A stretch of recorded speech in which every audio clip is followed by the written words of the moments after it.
മുതിർന്ന നേതാക്കളെ പോലും അമ്പരപ്പിച്ചുകൊണ്ടാണ് കഴിഞ്ഞ ദിവസം പ്രധാനമന്ത്രി നരേന്ദ്രമോദിയുടെ വസതിയായ 7 ലോക് കല്യാൺ മാർഗിന് മുന്നിൽ കോൺഗ്രസിൻ്റെ പ്രതിഷേധം അരങ്ങേറിയത്. അതീവ രഹസ്യമായാണ് പ്രതിപക്ഷ നേതാവ് രാഹുൽ ഗാന്ധി പ്രതിഷേധം ആസൂത്രണം ചെയ്തത്.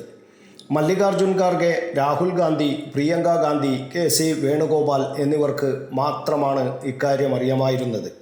കേന്ദ്ര ഇൻ്റലിജൻസ് സംവിധാനങ്ങൾക്ക് പോലും ഇതേക്കുറിച്ച് ഒരു വിവരവും ലഭിച്ചിരുന്നില്ല. കോൺഗ്രസിൻ്റെ സമീപകാല ചരിത്രത്തിലെ ഏറ്റവും അപ്രതീക്ഷിതവും ശ്രദ്ധേയവുമായ രാഷ്ട്രീയ പ്രതിഷേധമാണ് ചൊവ്വാഴ്ച അരങ്ങേറിയത്. രാവിലെ പാർലമെൻറ്റ് സമ്മേളനം അലങ്കോലമായതിനു പിന്നാലെ വിജയ് ചൗക്കിൽ പ്രതിഷേധം നടത്താനായിരുന്നു കോൺഗ്രസ് തീരുമാനം. ഈ വിവരം പുറത്തറിഞ്ഞതോടെ പോലീസ് ആ മേഖല ബാരിക്കേഡ് വെച്ച് തടഞ്ഞു. തുടർന്നാണ് പദ്ധതി മാറ്റിയത്. കോൺഗ്രസ് അധ്യക്ഷൻ മല്ലികാർജുൻ ഖാർഗെയുടെ 84ാം ജന്മദിനമായിരുന്നു ചൊവ്വാഴ്ച. ഇതിനെ മറയാക്കിയാണ് രാഹുൽ ഗാന്ധി പ്രതിഷേധത്തിന് കളമൊരുക്കിയത്. വിദ്യാർത്ഥികളെ പോലീസ് മർദ്ദിച്ചതിനാൽ ജന്മദിനാഘോഷം ഖാർഗെ വേണ്ടെന്ന് വെച്ചിരുന്നു. 10 രാജാജി മാർഗിലെ ഖാർഗെയുടെ വസതിയിൽ രാഹുൽ ഗാന്ധിയും പ്രിയങ്ക ഗാന്ധിയും നേരത്തെ എത്തിയിരുന്നു. ഉച്ചയോടെ ഖാർഗെയുടെ വസതിയിലേക്ക് എത്താനായിരുന്നു എം.പിമാർ ഉൾപ്പെടെയുള്ള കോൺഗ്രസ് നേതാക്കൾക്ക് നൽകിയ നിർദ്ദേശം. ദേശീയ അധ്യക്ഷൻ്റെ പിറന്നാൾ ദിനത്തിൽ വിരുന്നിനായി ക്ഷണിച്ചതാണെന്നായിരുന്നു നേതാക്കളുടെ ധാരണ. ഖാർഗെയുടെ വസതിയിൽ നിന്ന് 500 മീറ്റർ അകലെയാണ് പ്രധാനമന്ത്രിയുടെ വസതി. നേതാക്കൾ എല്ലാവരും എത്തിയതോടെ രാഹുൽ ഗാന്ധി ഖാർഗെയ്ക്ക് ജന്മദിനാശംസകൾ നേർന്നു. പിന്നാലെ അപ്രതീക്ഷിതമായി ആ പ്രഖ്യാപനവും നടത്തി. നമ്മൾ പ്രധാനമന്ത്രിയുടെ വസതിയിലേക്ക് മാർച്ച് ചെയ്യാൻ പോവുകയാണ്. തുടർന്ന് 3:15 രാഹുലിൻ്റെ നേതൃത്വത്തിൽ കോൺഗ്രസ് നേതാക്കൾ പ്രധാനമന്ത്രിയുടെ വസതിക്ക് മുന്നിൽ പ്രതിഷേധത്തിനായി പുറപ്പെട്ടു.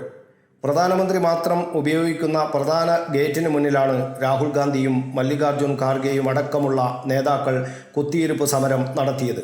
നേതാക്കൾ ഇരുന്ന സ്ഥലത്തിന് കഷ്ടിച്ച് 150 മീറ്റർ മാത്രം അകലമേ പ്രധാനമന്ത്രിയുടെ വസതിയിലേക്കുള്ളൂ.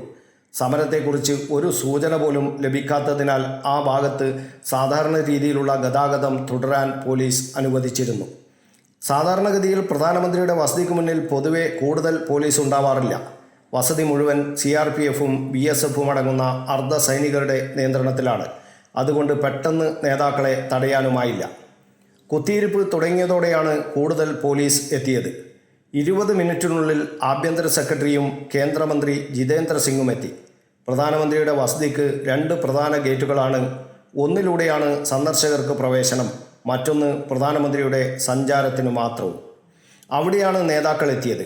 ഇത്രയും അതിസുരക്ഷാ മേഖലയിൽ പ്രതിഷേധം നടക്കുമെന്നതിൻ്റെ രഹസ്യാന്വേഷണ സൂചന ലഭിക്കാത്തത് കേന്ദ്ര സർക്കാരിന് വലിയ ക്ഷീണമായി. ആദ്യഘട്ടത്തിൽ നിസ്സാരമായി തള്ളിയ സമരം ഇപ്പോൾ കേന്ദ്ര സർക്കാരിന് ഏറ്റവും വലിയ തലവേദനയായി മാറിക്കൊണ്ടിരിക്കുകയാണ്. News bureau, Kannur media.